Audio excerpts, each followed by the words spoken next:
Okay, so now that you're all experts on the origins and causes of the First World War, we move on to the middle phase of our unit, conduct, the actual fighting of the war itself.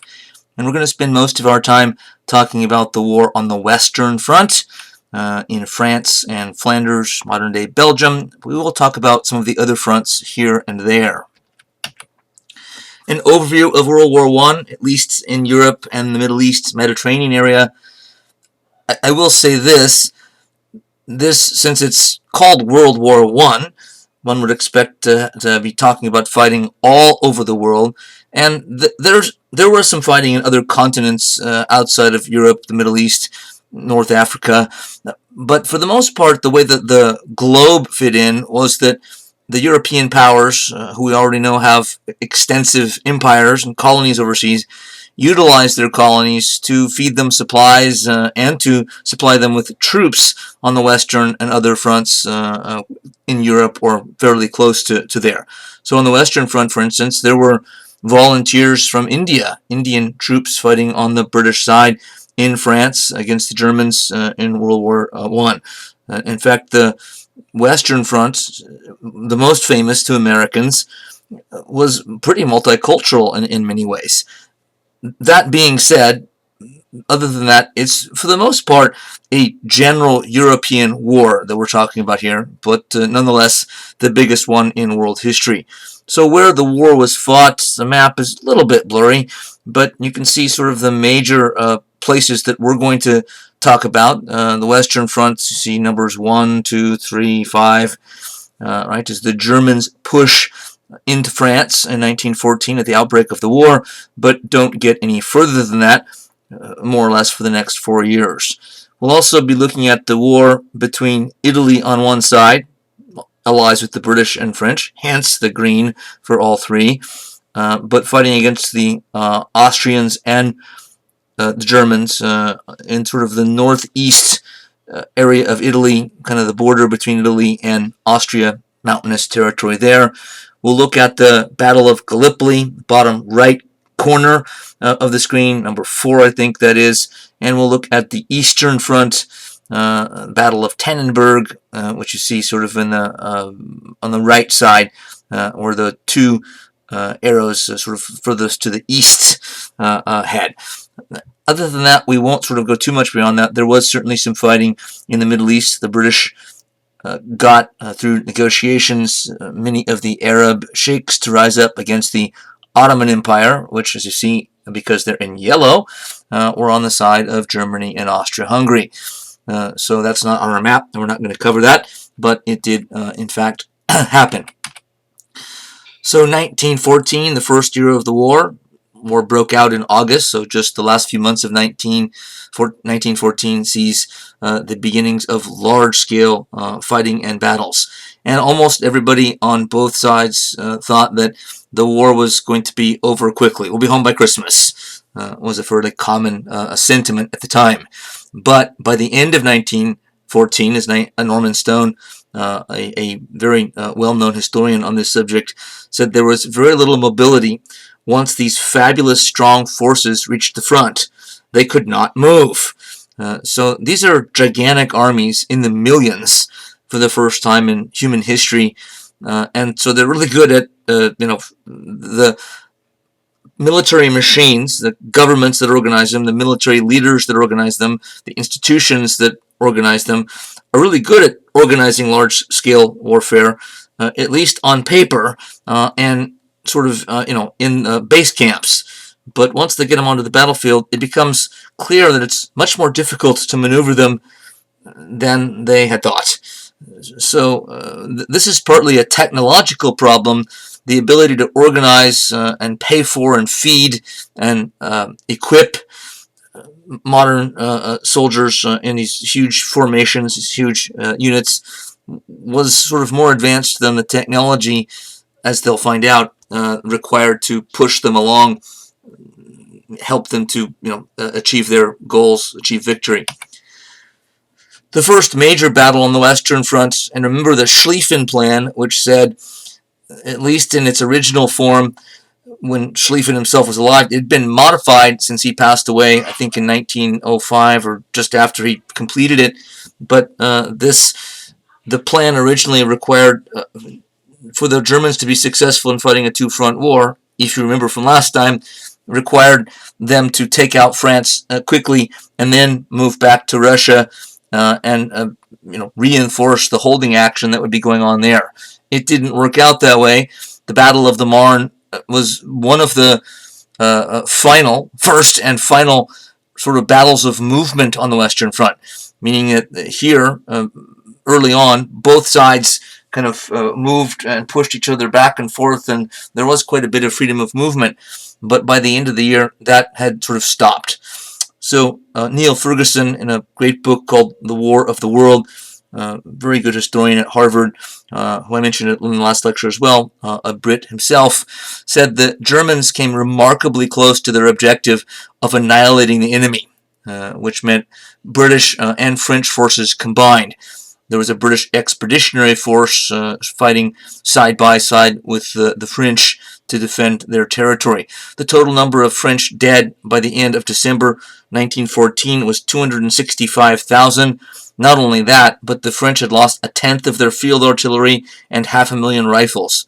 Worst of all, a very substantial part of their heavy industrial capacity was now under enemy control. The puzzle is why these heavy losses did not lead to a complete collapse. And it's a good question. France holds on not only throughout the rest of 1914, but holds out through the rest of the war. The Germans never got to Paris, though, as we're seeing right here and in the next few slides, they couldn't push the Germans out either. So by the end of 19, there was a stalemate. A stalemate had ensued, and both sides started to dig in. And this brings the beginnings, at least on a large or massive scale, trench warfare. The Western Front from this point forward is a honeycomb of trenches on both sides. It's not just one trench all the way and it is all the way from neutral Switzerland to the English Channel, about 600 miles. But there's backup trenches and bisecting trenches, supply trenches, etc. So it's this whole network on both sides with no man's land in between, which is the area that got absolutely carved up and blown to bits, looked like a moonscape after just a couple of months, and remained that way for the rest of the war. But they would attack back and forth across no man's land, which ended up being a killing zone through the entire 4 years. Now, this is the war on the Western Front. It's the most distinctive and most well-known part of World War I. Keep in mind, there was some trench warfare on the other fronts as well, but it was most pronounced and prominent, and really the only game in town here on the Western Front. On the Eastern Front, the Germans, expecting just to be able to kind of hoping and expecting to hold off the Russians until reinforcements arrived after France fell quickly, were somewhat surprised themselves when they won a shocking victory over the Russians at Tannenberg. So they didn't succeed according to the Schlieffen plan in the West in taking out France. We just found out they got bogged down inside of France and couldn't get any further and had to dig in. But as Ferguson tells us in the same book, when the Germans confronted the Russians at Tannenberg, they inflicted a canaille-like defeat on them.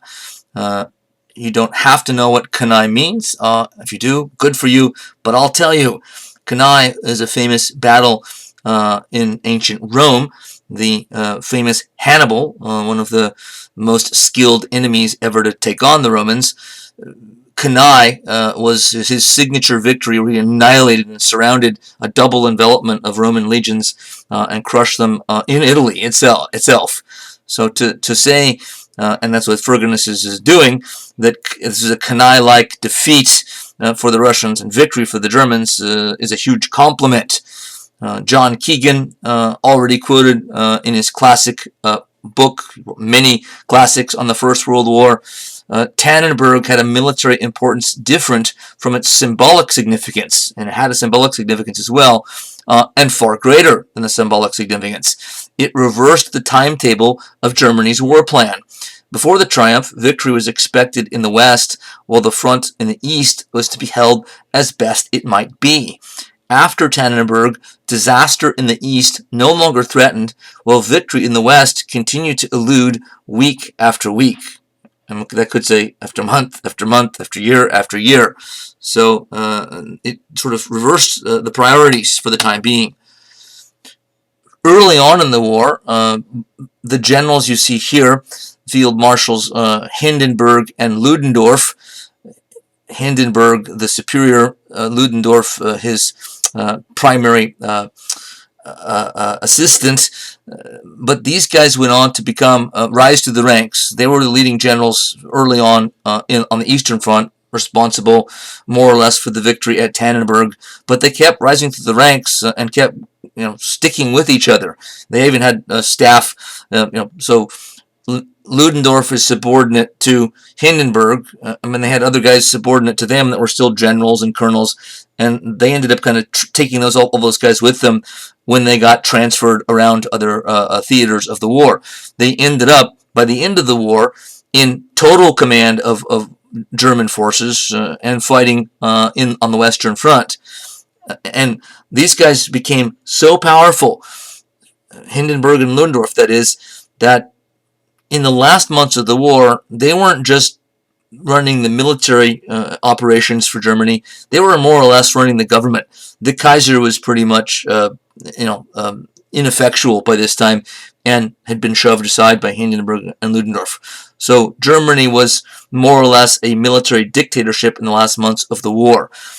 I have the question, as you see there, German war heroes or not, because when the war ends, and I'm skipping ahead, I'm not going to get back to these guys again, at least in this unit, but when the war ends and Germany finally loses, yeah, I know I blew the surprise for you, sorry, I told you the ending of the movie, but when Germany loses, the Kaiser Wilhelm II abdicates, these guys take off and just leave.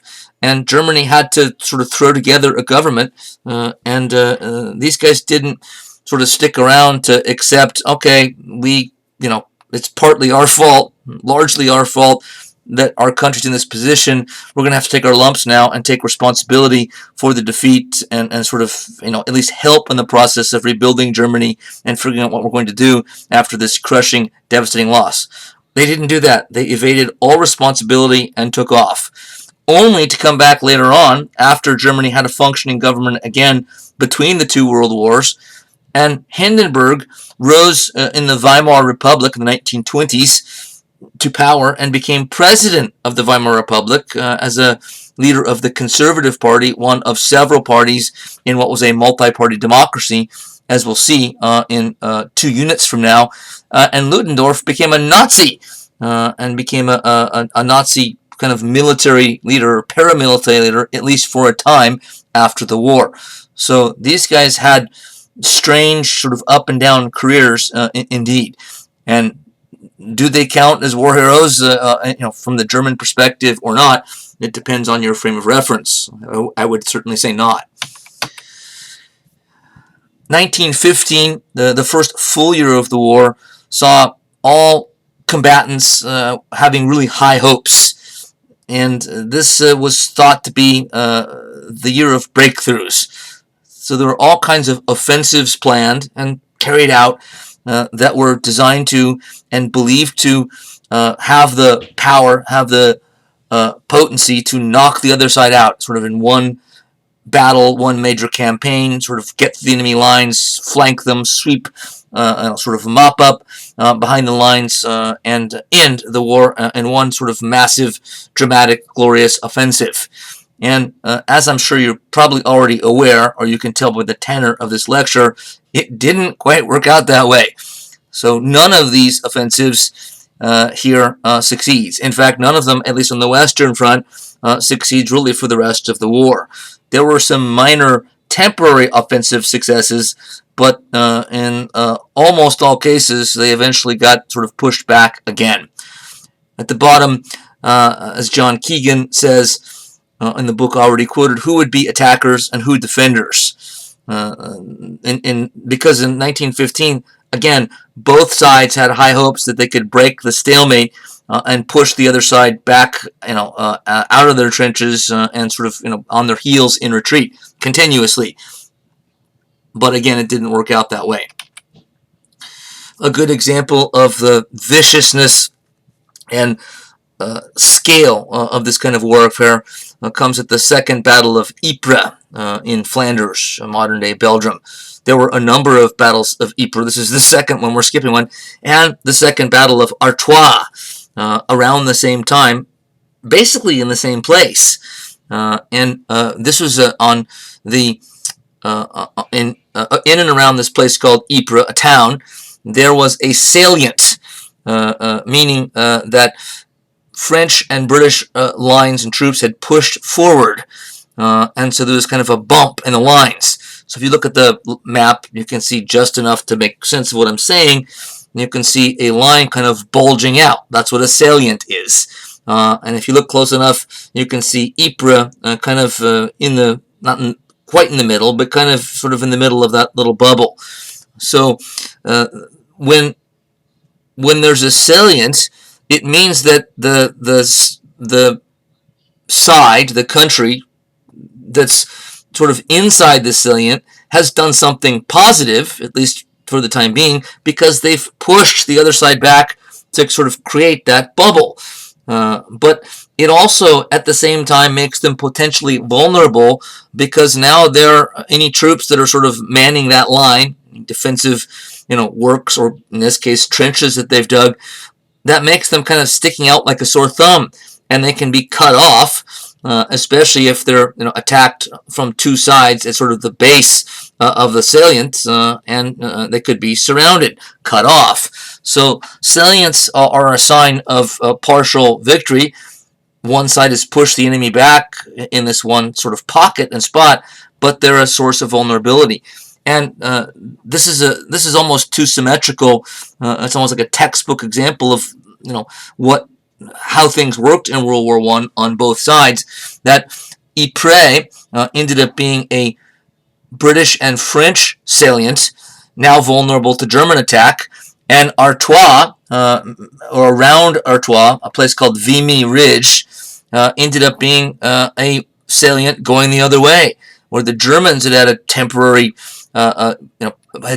pushed back British and French forces, and now they're vulnerable, and both sides in 1915 seek to capitalize on their chance. So the German attack at the Ypres salient came in the spring of 1915, and it failed, and in a couple of months or less ended up costing the British and French 70,000 in casualties, and the Germans about 35,000.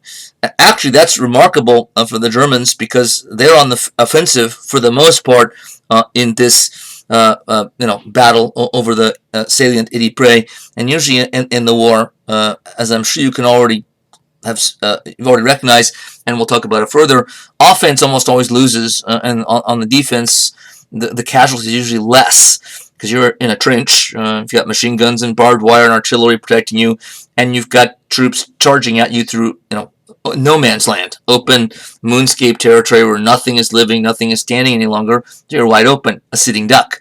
Nonetheless, the Germans inflicted about twice as many casualties on Allied forces as they took, and yet they still didn't break through, although they came close to some degree. Ypres, or Second Ypres, is more famous for something else, however, that's not pleasant to talk about. This was the first gas attack, at least on the Western Front, in World War I. The Germans dispensed about 6,000 cylinders containing about 160 tons of poison chlorine gas. There were other types of gas, used to kill people, chemical warfare. This is the first use of chemical warfare on a large scale in world history, and it was the Germans that unleashed it first. But don't think that the British and the French and the other countries are too morally inclined not to respond in kind. They were developing it themselves, and it's not too long hereafter that both sides are using gas. But it is true that the Germans, at least on the Western Front, used it first. One British soldier, and there are many harrowing quotes like this, but one British sergeant talking about what he witnessed when somebody was wounded or killed, more likely in a gas attack. He said it produces a flooding of the lungs. It is an equivalent death to drowning, only on dry land. The effects are these: a splitting headache and terrific thirst. But to drink water is instant death. A knife edge of pain in the lungs, and the coughing up of greenish froth of the stomach and the lungs, ending finally in insensibility and death. The color of the skin from white turns a greenish black and yellow, the tongue protrudes, and the eyes assume a glassy stare. It is a fiendish death to die. So, not the most eloquent of chaps, but it does say it still rather clearly and bluntly.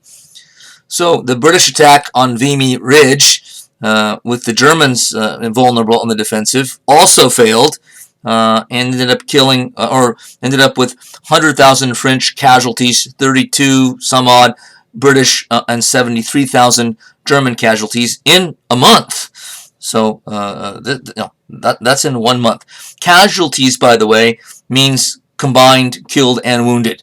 Sometimes in statistics I include casualties. Sometimes I have sort of killed and wounded separated.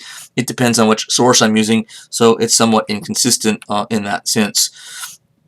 John Keegan sums up, and I'm just picking 2 offensives in this year on the Western Front. There were many more on the Western Front and on the other fronts as well, but Keegan says it had been a doleful year on the Western Front, much blood spilt for little gain, and any prospect of success postponed until 1916. Also in 1915, now we're getting at least somewhat outside of Europe, comes the disastrous and now infamous Gallipoli campaign. The most famous person in British politics who pushed this was Winston Churchill, already a star in British politics, but still fairly young.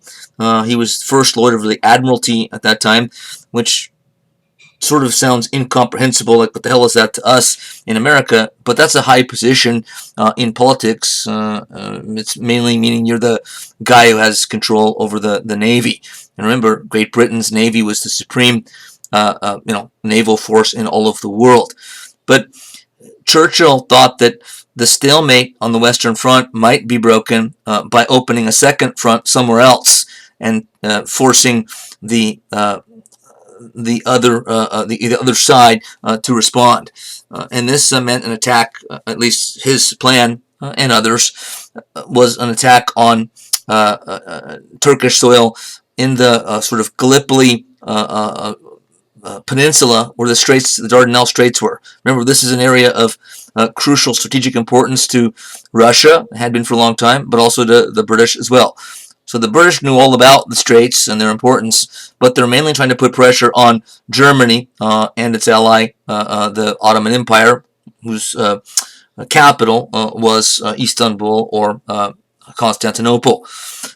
So there were a lot of British political leaders that thought this is a bad idea, that was controversial, but partially because of Churchill's big influence already, pretty early in his career, this operation went through, and Winston Churchill never lived it down because it was an utter disaster. And it was mainly the Anzacs that took the brunt of it. Who were the Anzacs? These are the troops from Australia and New Zealand that fought as sort of one wing of the British military, and for the most part they were sent to the Gallipoli campaign. Australian and New Zealand troops were slaughtered, basically. They were charging uphill most of the time against Turkish forces, sometimes with German advisors there, and that had been the case for a number of years, German advisors in Turkey, but uphill into positions that were well entrenched, dug in, machine guns, just very difficult conditions for any kind of attack to succeed. And yet the British command kept sending the Anzacs sort of to charge up the hill again and again and again and again. There's a great movie, perhaps you've heard of it and seen it as well, called Gallipoli, starring Mel Gibson when he was quite young. Might have been his first starring role. It very well may have been, but he plays one of the poor Australian soldiers caught in this trap that they can't get out of. So Churchill is still criticized today for the Gallipoli campaign. I mean, in Britain I'm sure he is too, but in American universities, professors like myself, students, anybody that's a student of history in one way or another, is likely to come across the Gallipoli campaign and think less of Churchill for it. Remember, I try not to engage in moralizing, particularly about leaders in the past, and so I won't here either. He certainly made a dreadful mistake here, and he deserved the criticism for sure. I actually do think that Churchill more than made up for it with his leadership in World War II, that we'll get to, of course, in our last unit. But that's my viewpoint. There are some that, because of Gallipoli and his unstinting support for the British Empire throughout his entire career, even into World War II, he's often seen as a loathsome figure indeed. 1916 sees a major sea change in the approach of all sides, both sides in this war. Neil Ferguson, thus did the war become, as many contemporaries said, like a colossal machine, chewing up men and munitions like so much raw material. The strategy of attrition, or wearing down the other side, seemed the only way of ending this mechanized slaughter. It became pretty common for soldiers on both sides of the war, Western Front and other places too, to start talking and saying about the war and saying that we're not winning the war, the other side's not winning the war is winning the war, or this war is about human beings, about human flesh against jagged metal fired from machines, and the machines are clearly winning. So this became a pretty common sentiment. It wasn't, it might have been a bitter, sort of gallows humor type joke at times, but it comes up kind of again and again and again. But what does a war of attrition mean? Well, remember that in the previous year, 1915, everybody thought they were going to break through in this sort of massive, sweeping offensive and sort of roll up the other side in one dramatic blow. After 1915, when there was no breakthrough, all of the combatants, military, political leaders alike, started to say, you know what, I don't think we're going to break through. The only way that we can seemingly win this war, if we can't break through, is to just grind it out and just wear the other side down, as Ferguson says. So, again, I think this requires even a bit more explication. So let's just say, to keep this simple, the Germans send out 1,000 troops every day. They just sent far more than that out, but let's keep it simple. And let's just pick the French. They send out 1,000 every day, and they all kill each other. 1,000 killed on one side, 1,000 on the other. And the next day, they both do it again. 1,000 dead, 1,000 dead. And they keep doing it day after day, month after month, year after year. And both sides are hoping, thinking, believing, wanting to believe that one day we'll send our 1,000 troops out, and the other side, whoever it is, won't have any more troops, or they won't have any ammunition, they won't have any guns. They'll be famished and starving, and they'll surrender. So that we won't have broken through, but we'll just keep wearing them, grinding them, tearing them down day after day. So we'll bludgeon them for as long as we can. And if you're a soldier and you hear that your leaders, military and or political, have settled on a war of attrition, you're not happy about this. I'm not saying it was announced in a written statement or a broadcast, but it became, I think, clear to people pretty quickly, what's happening. The reason you don't care to hear this is because what your country is telling you is you're going to die. You're going to sacrifice your life. You're going to be just cannon fodder. And you're going to go down in one of these 1,000 attacks, and okay, and we'll bury you, and we'll go out with 1,000 more who'll get buried the next day. So this is a grim situation indeed. The very fact that everybody on both sides, or leaders on both sides, have by 1916, that's less than 2 years into the war, have now resolved that that this is the resolve to saying this is it. It's the only way we can win. That's saying something about the viciousness of this conflict. And one of the best, I hate to say best or worst, I guess, examples of this is a battle called Verdun in 1916. The two big offensives or battles of this year, Verdun and the Somme, which we'll get to next, are the classic examples of the meat grinder of attrition type warfare. The strategy of the Germans, this was another salient at a place called Verdun, which is in France, southeast of the salients we already looked at, which were in and around Flanders, Belgium. This is further down into northeastern or northern France. And A.G.P. Taylor, now deceased, one of the great British historians of all time, says this strategy was not successful. Though the French army was brought almost to exhaustion at Verdun, the German army also bled to death there, and slightly later also against the British army at the Somme. So the Germans were trying to take advantage of sort of a salient, a bulge in the lines where French troops were mainly holding on the line there and vulnerable. And the idea from the German commander at the time there on the Western Front, Erich von Falkenhayn, was to bleed France white, as he said. So, but he also knew, it's implied in that statement, that we're bleeding ourselves white as well, because in order to, to create hundreds of thousands or millions of casualties on their side, we'll have to take that many casualties, or at least a fiendishly high number of casualties on our side. So, one historian has called this sort of more of a ghoulish plan than anything else. One could see it as an atrocity. On the first day of the battle, which lasted for a number of months, by the way, 1,500 German artillery pieces bombarded the salient for 9 hours before the attack even began.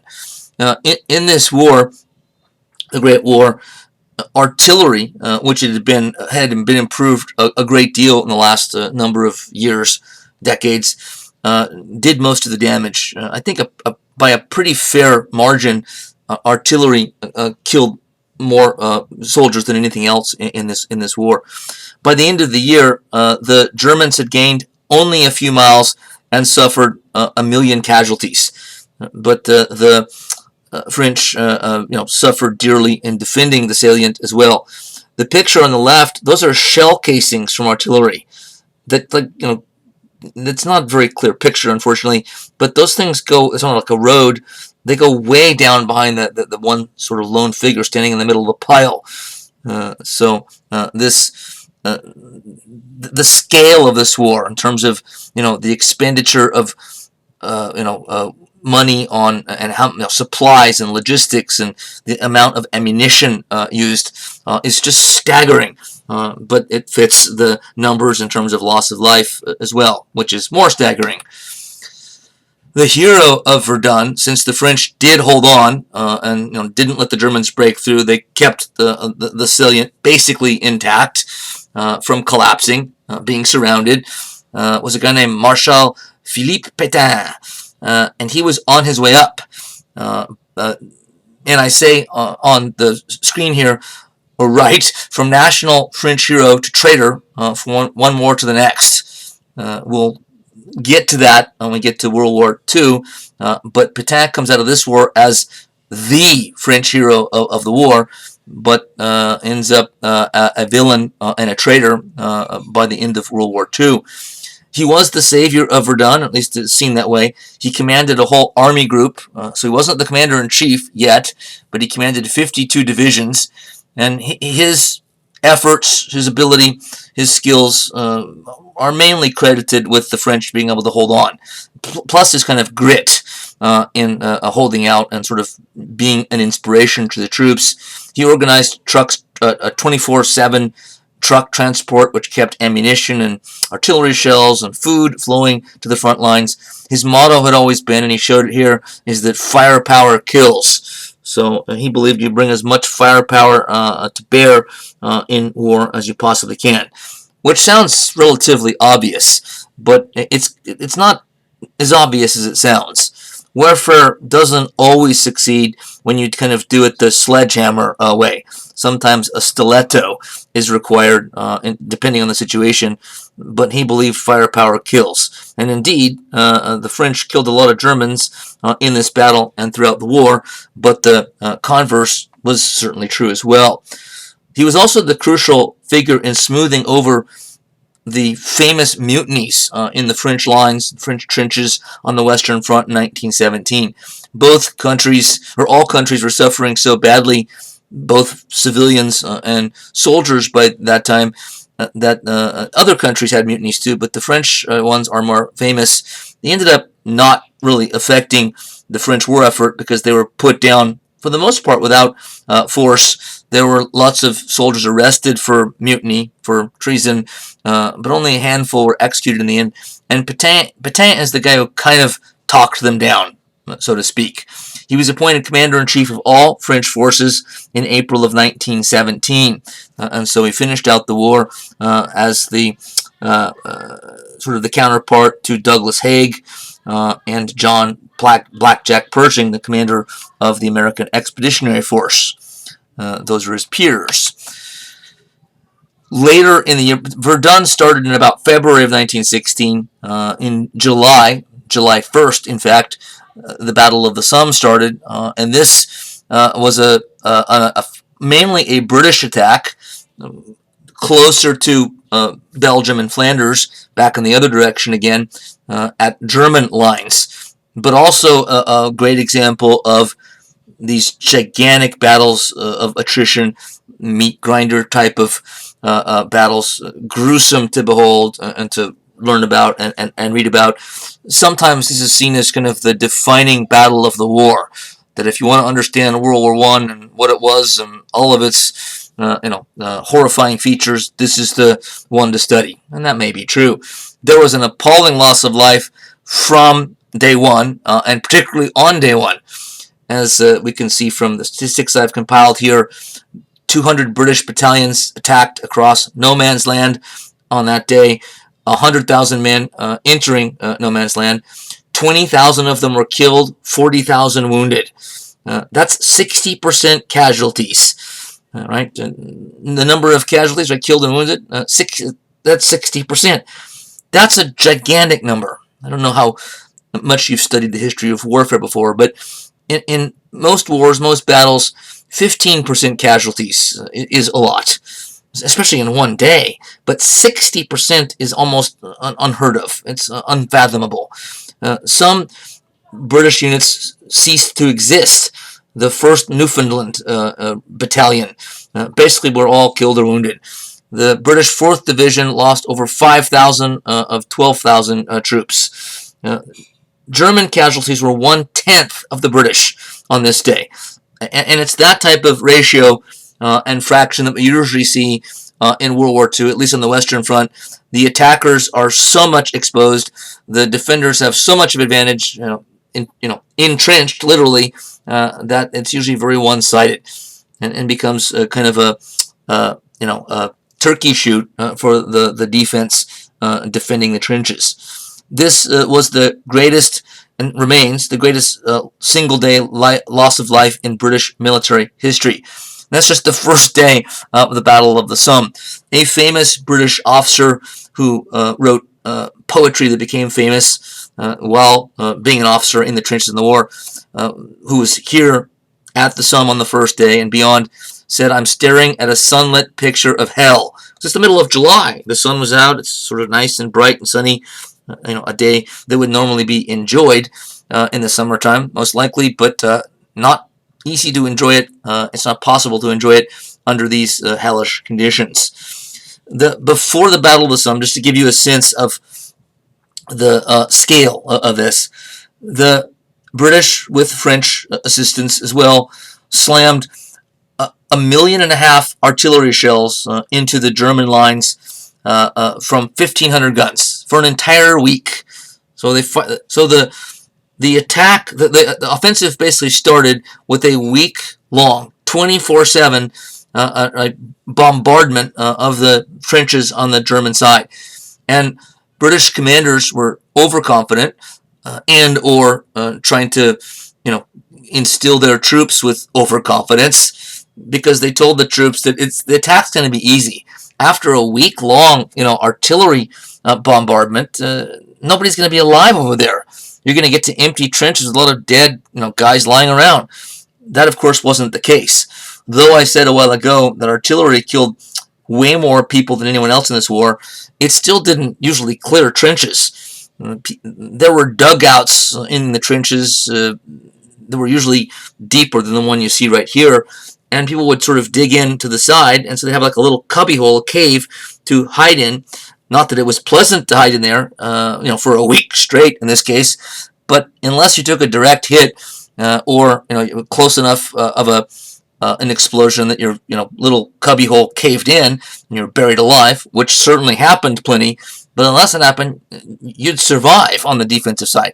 So the Germans certainly took pretty heavy casualties. I don't know what the numbers were in this week-long artillery shelling, but nothing that like what was needed for the British to be successful in their at least initial attack.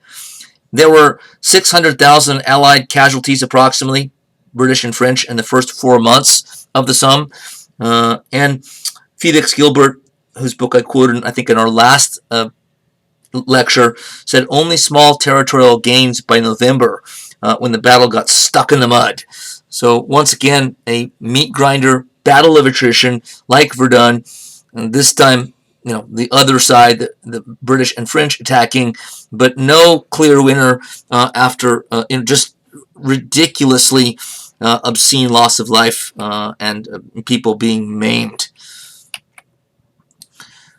The rising star in the British military was Sir Douglas Haig, and he's oftentimes since then, somewhat unfairly, been singled out as sort of the quintessential symbol of unimaginative generalship and military leadership in the Great War. And was there more or less unimaginative military leadership in the war? You bet there was. But what's unfair about it, it's not that he was imaginative. He certainly wasn't at all. But he had plenty of company, both on the British side and in all of the militaries. But in fairness to the generals in this war, they didn't have a ton of options, since, at least on the Western Front, there's not a lot of room for creative maneuvering when you've got to attack head-on. And secondly, there was some, I'm not saying there was no imaginative leadership. I don't think it came from this guy so much, but there were some tricks up the sleeve of the military leadership that tried a number of things, none of which really worked in the end, at least, to some of them it worked in the short term and might have worked better had other things manifested themselves, sort of as supplements to them. For instance, the Germans put together groups of soldiers towards the end of the war called stormtroopers, who, instead of attacking in huge numbers, they were kind of specialists, and they'd try to they were kind of like guerrillas in a sense. I mean, guerrilla fighters, and they would go and try to find seams in enemy lines and kind of sneak attack them, and then sort of run back. And that had some success. And there were a number of other things like that. So it wasn't that there was no creativity, if you can call military decision-making and war creative, but it did tend to be lacking. And Haig, if it's not fair to make him the only example of it, or the quintessential example of it, it's certainly true that he was he was what he's been accused of. As Neil Ferguson says, this is almost funny to listen to, senior commanders like Field Marshal Haig simply refuse to accept that, quote, the airplane, the tank, and the automobile will supersede the horse in future wars, dismissing motorized weapons as mere accessories to the man and horse.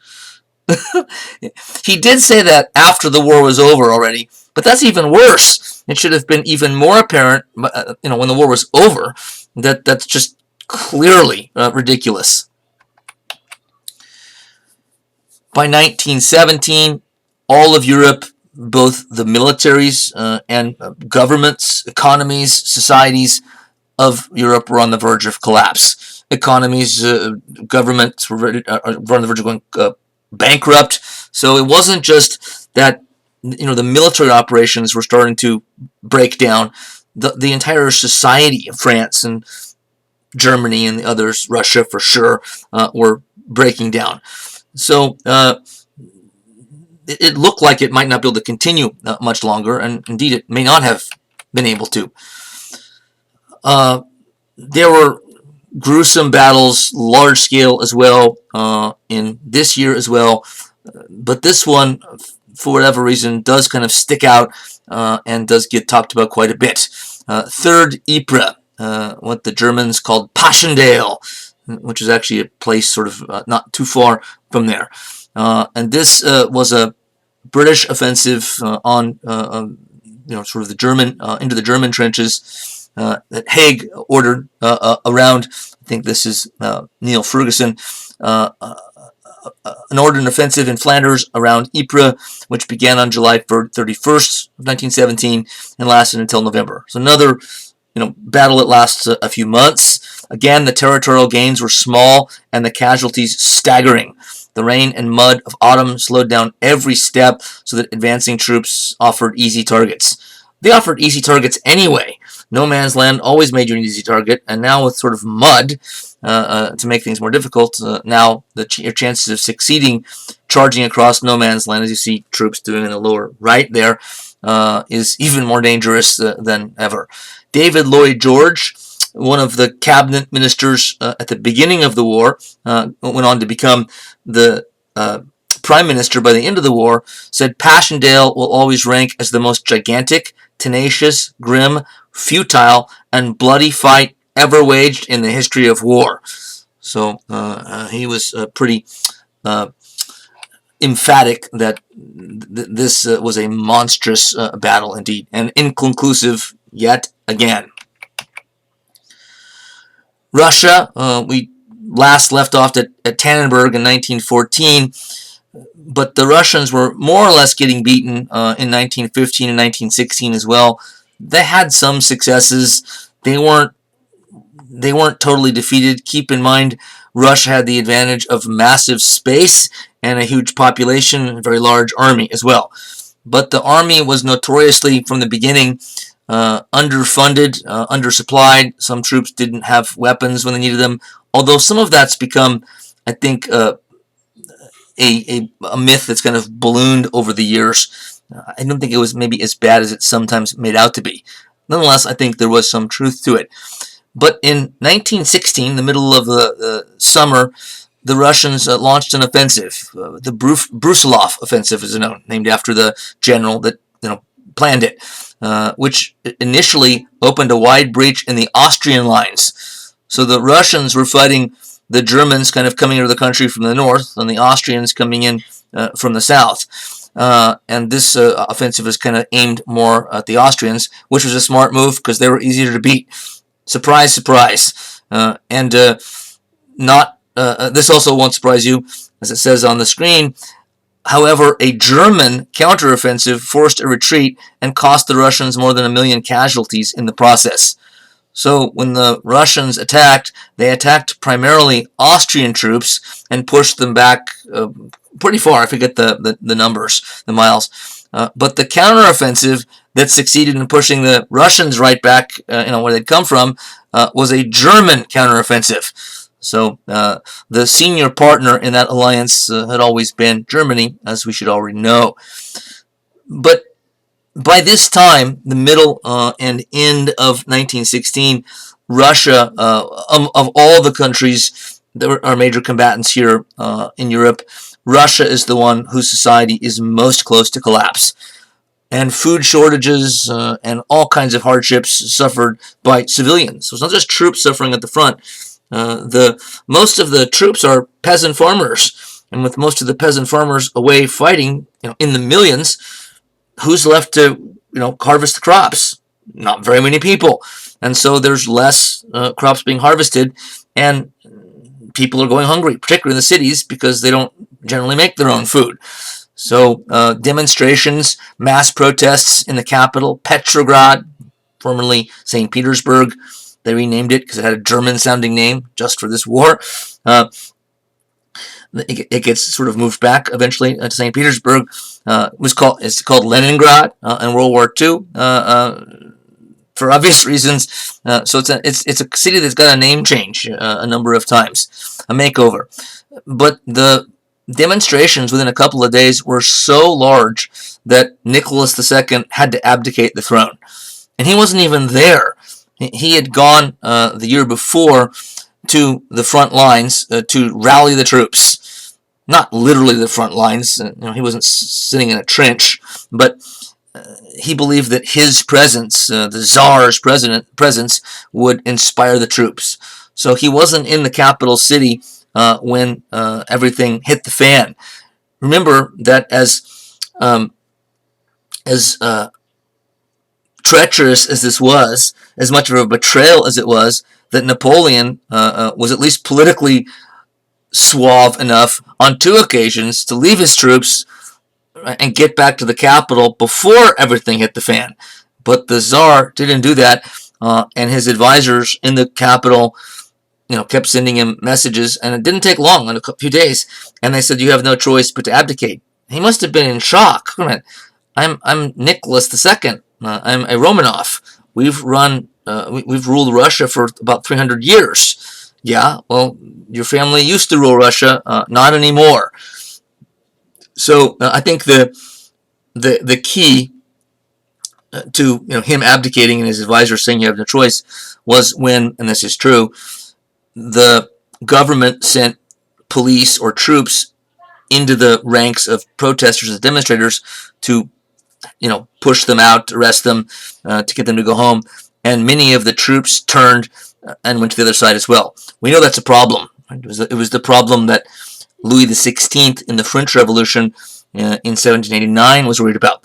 That's why he didn't move against the revolutionaries with military force, because he was afraid that exact thing would happen. And they tried it here, and that's what happened. And it sent Nicholas into exile for the time being. A provisional government took over and carried on the war. The provisional government was made up of primarily liberal, kind of middle-class deputies from the legislature. There had been a revolution, which we'll talk about in another unit. We'll have to backtrack a bit. In 1905, that didn't topple the Tsar's government, but kind of like the revolutions of 1848 in the rest of Europe, forced the Tsar, or at least he thought it was in his best interest, to promise and follow through on the promise by creating an elected legislature. So at least technically, by the time World War I started, Russia was for the first time a constitutional monarchy. Remember, we've said this before, but there are constitutional monarchies and there are constitutional monarchies. Right? It depends on whether we emphasize the constitutional or the monarchy. This was clearly one that was kind of cosmetic. It was more a monarchy still, with an elected group there. For appearances, they had some power. But the provisional government, sort of a number of the leading figures in the Duma, the name for the legislature, kind of like the same equivalent to Parliament, Congress. Some Duma leaders realized there's a vacuum of power. There's no Tsar any longer. We're forming a government. It was called provisional because they agreed to hold elections in a number of months, and so this was just sort of emergency until they could sort of figure out how to bring about a more democratic form of government, which looked like it was possible. However, it was probably a mistake for the provisional government to carry on the war. They have enough on their plate already. Something else that the French revolutionaries provided a lesson in, seemingly not heeded here, at least by this government. And so by carrying on the war, it just kept instability, and people were still starving, right? There's still shortages of everything. So this government didn't exactly ingratiate itself with the populace, because though many Russians were happy that the Tsar was overthrown, nothing's changed. They're still suffering like they had been before. One of many Marxist revolutionary parties that had been agitating for the downfall of the monarchy for a long time, the Bolsheviks, led by Vladimir Lenin, who you see on the lower right, they didn't orchestrate what became known as the February Revolution, the one that we just talked about, or March, depending on which calendar you're using, when the Tsar abdicated. But they were certainly pleased about it. However, Lenin and the Bolsheviks, his political party, communist or socialist Marxist party, they did not cooperate with the provisional government, and they tried to undermine it from day one. Why? Because it's not good enough in their minds. They're not grateful that the Tsar left. They're not going to be happy until there's a communist takeover, until capitalism itself is overthrown, not just the Tsar, and the long-term ruling dynasty. And sure enough, in November of 1917, the Bolsheviks planned and staged a coup in the capital, which was relatively non-violent. Not that the Bolsheviks were nice guys; they were vicious and utterly ruthless. But they planned it so well that they occupied the important communication and transportation facilities quickly. So it's like they sort of got in and took control of everything before anybody knew what had happened. And it happened so quickly and seemingly so mildly, at least as revolutions go, that I think most Russians thought this government's going to last a week. I mean, everybody by this time knew who the Bolsheviks were. They had been sort of increasing their brand for a while now, but they still seem like an unlikely group to take power at all, let alone hold on to it. But they fought a civil war over the next year and a half or so, and there were lots of different groups within and outside of Russia who combined together against them because they did not want to see the country go communist and capitalism to fall. Businessmen, for instance, but the Red Army that was created by one of Lenin's henchmen and advisors, Leon Trotsky, defeated what were known as the White Armies. This is the Whites versus the Reds. The Red Army was the communists' army, the government's army. They just, remember, seized the government.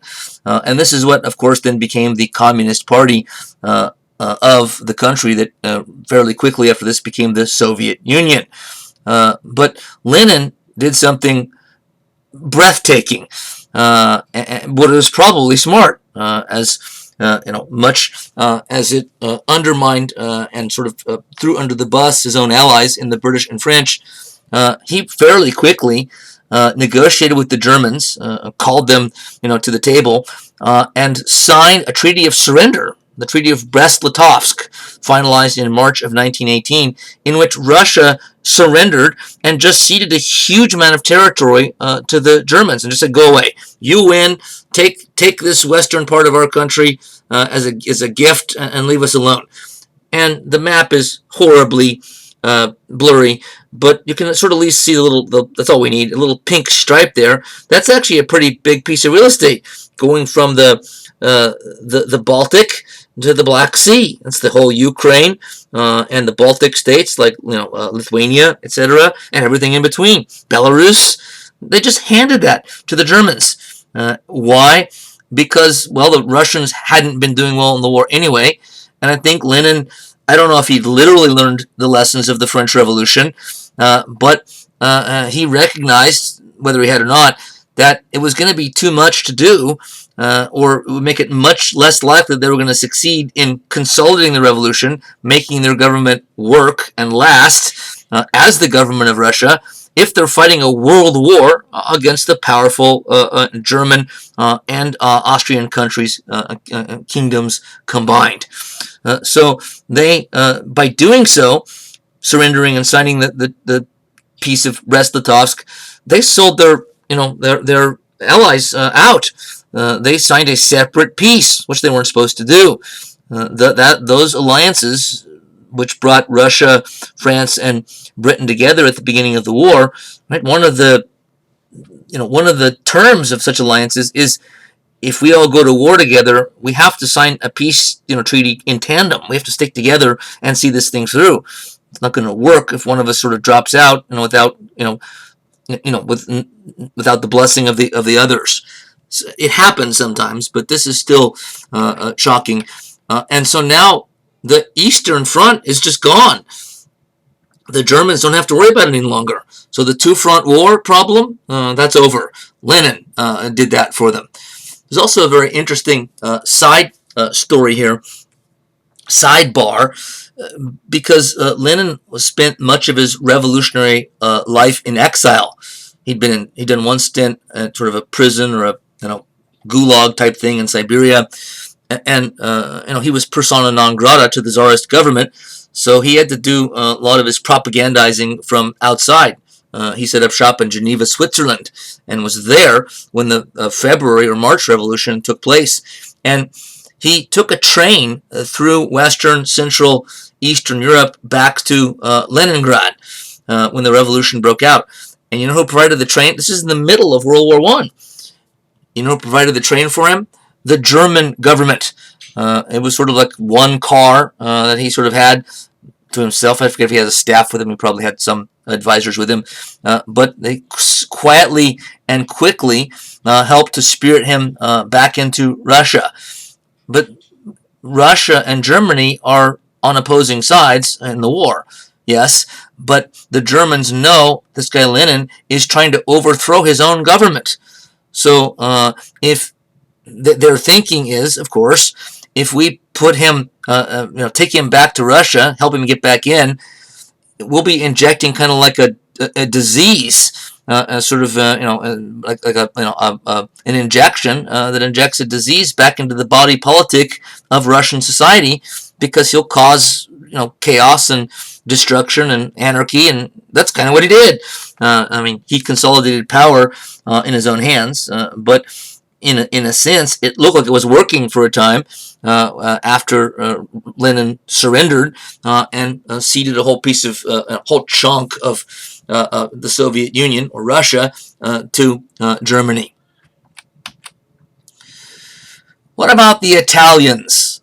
Italy, we saw from an earlier map, was on the Allied side, Britain and France and Russia, though it was a more minor player.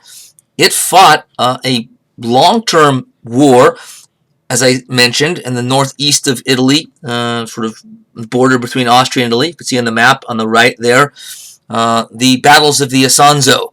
And there were 12 battles of the Isonzo. The Battle of Caporetto, more or less, was the 12th and final battle. The Isonzo was a river. So 12 separate campaigns by the Italians against the Austrians and the Germans, all of them failures.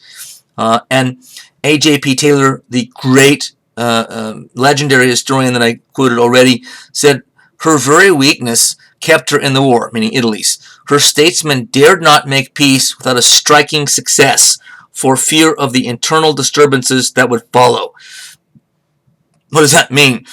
It means that Italy in World War I here is a great example of something known as the sunk costs fallacy.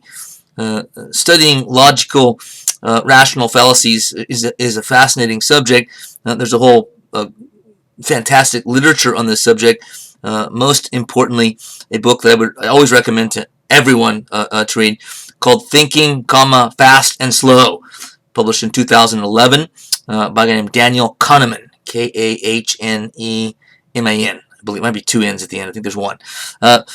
Anyway, the sunk cost fallacy comes up in that book, which is kind of like the Bible of cognitive fallacies. And so what's the sunk cost fallacy? Some of you may know it already from other courses or reading on your own.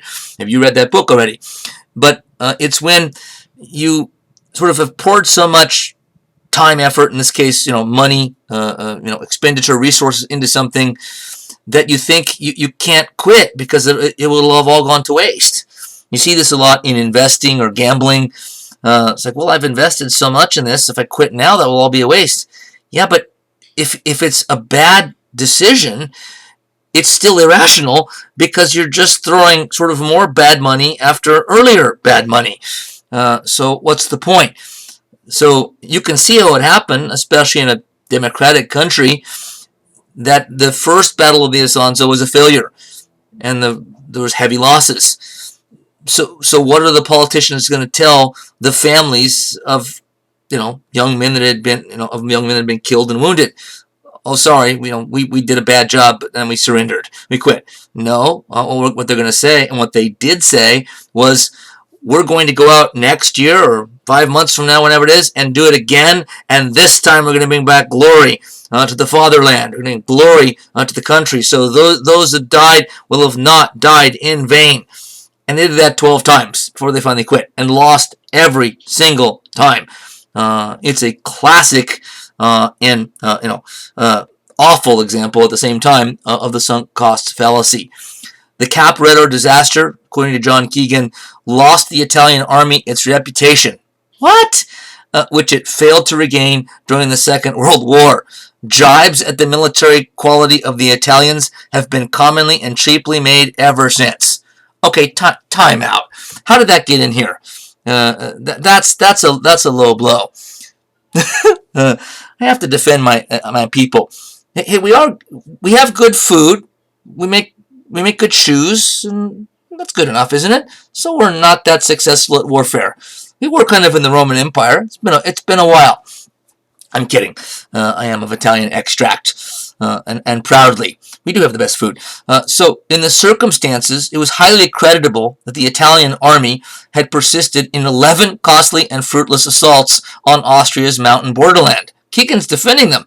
The incidence of an offensive every 3 months between May 1915 and August 1917 was higher than that demanded of the British or French armies on the Western Front.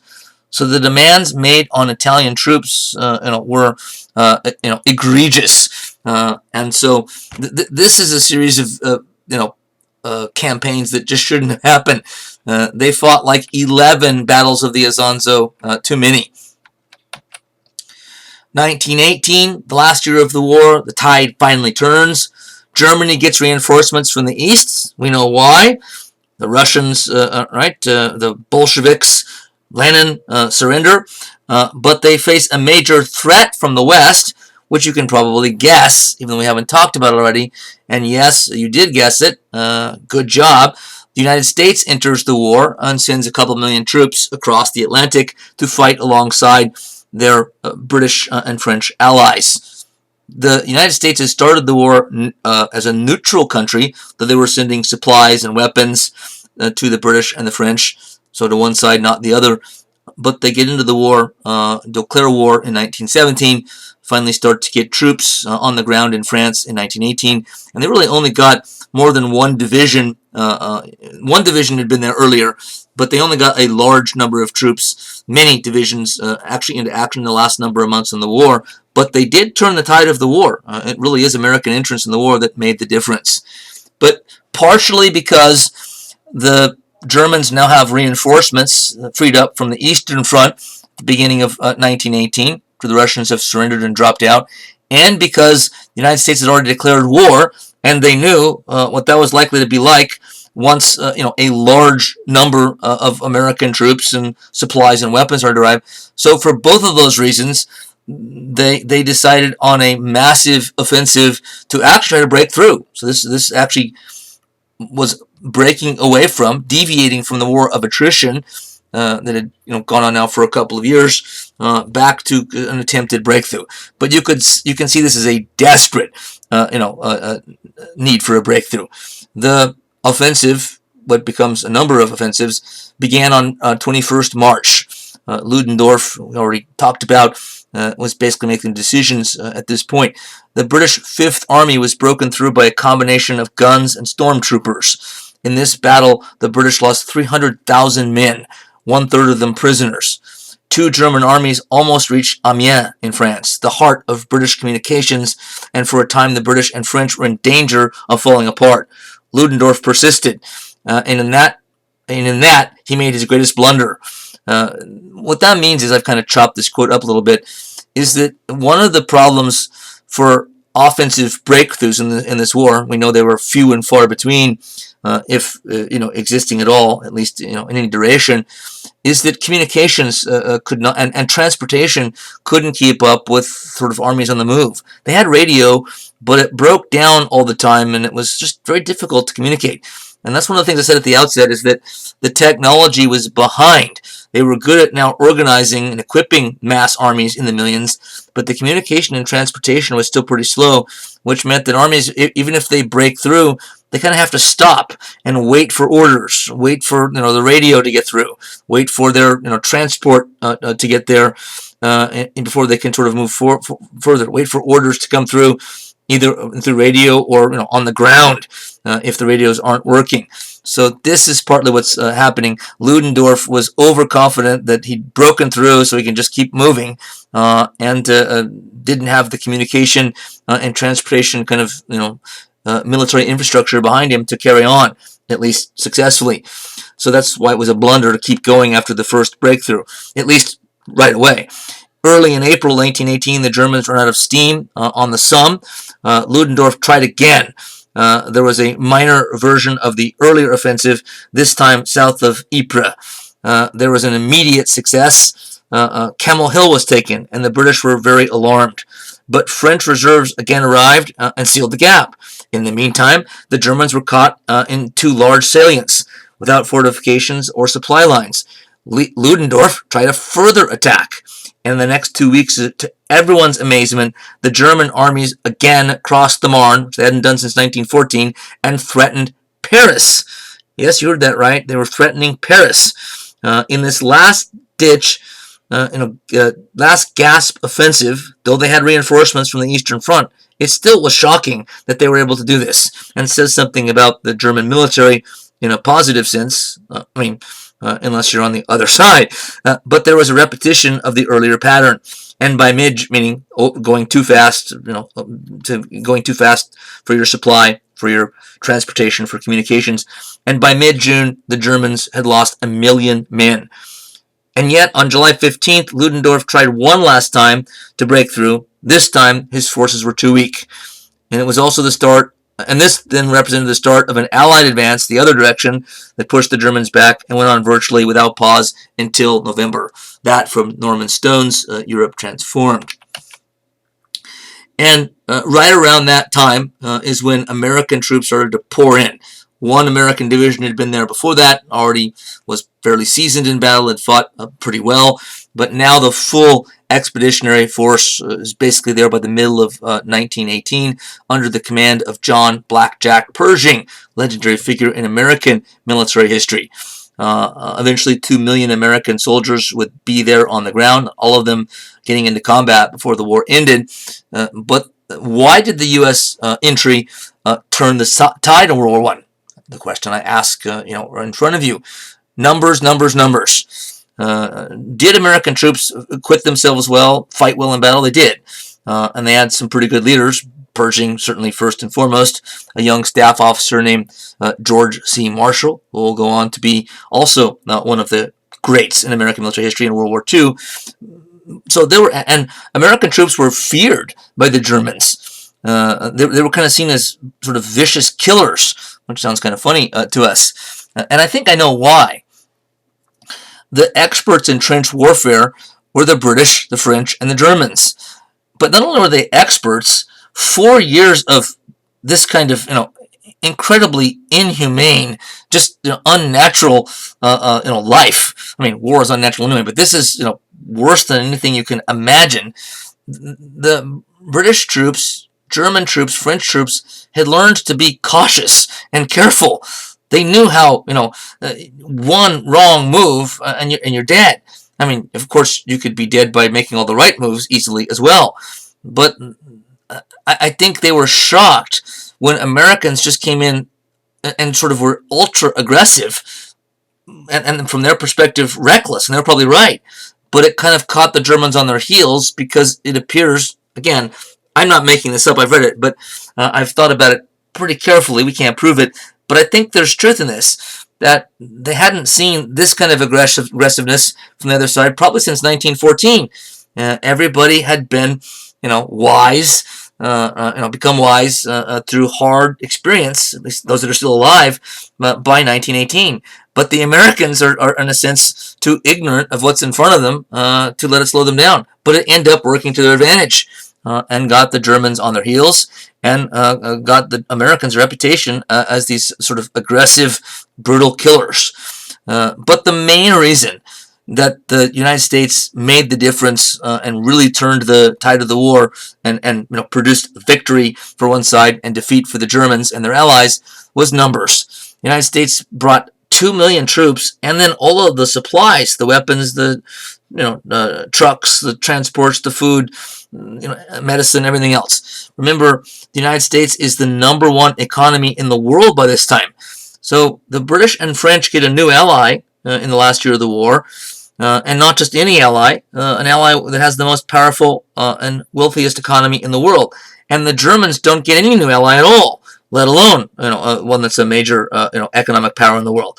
So it's the numbers, really, not the fighting prowess of the Americans, who, again, I said, acquitted themselves well in battle, and Pershing was a good leader, but it was a numbers game. By November, the cause was lost. The famous Armistice on November 11th, 1918. I have the wrong date on there. And the peace was signed. You see a drawing of it here. Armistice signed on a railway car brought around for the occasion. You see in the drawing, you see German leaders on the left. You know that because the guy in the middle has got that spiky helmet, classic World War I German helmet. French and British leaders on the right. John Keegan says, the fall of the House of Hohenzollern, that's the last name of the long-term Prussian, and up until this point, German emperors, going back to Bismarck's boss, Wilhelm I, and all the way back to Frederick the Great of Prussia, and even before that, his grandfather. So the fall of the House of Hohenzollern was swiftly concluded. Basically, this surrender right here was it for the Hohenzollern dynasty that had been ruling Germany, rejecting a suggestion that he should seek death in the trenches as incompatible with his position as head of the German Lutheran Church. Wilhelm II departed by train to Holland on November 10th. On November 28th, he signed the Act of Abdication. He actually lived in Holland for a number of years, actually into the Nazi era. He thought he had visions of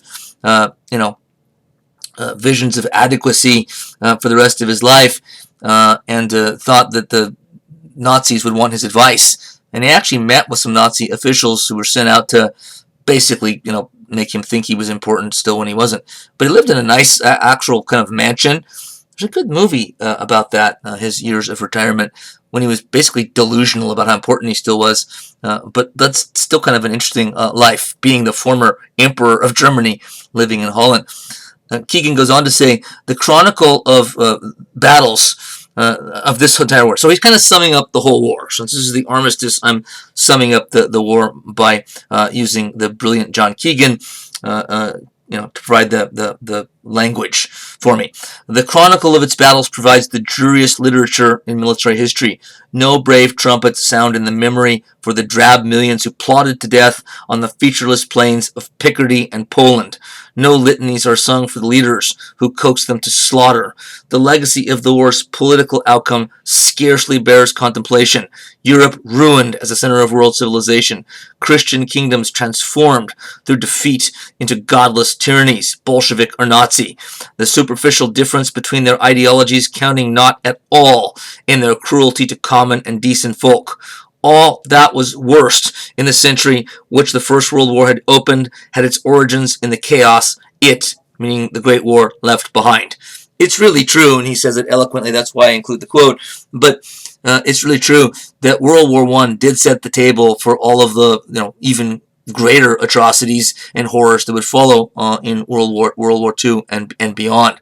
The Cold War and the rise to power of Mao and Communist China, etc. So this set the table for the most violent century in world history, the 20th.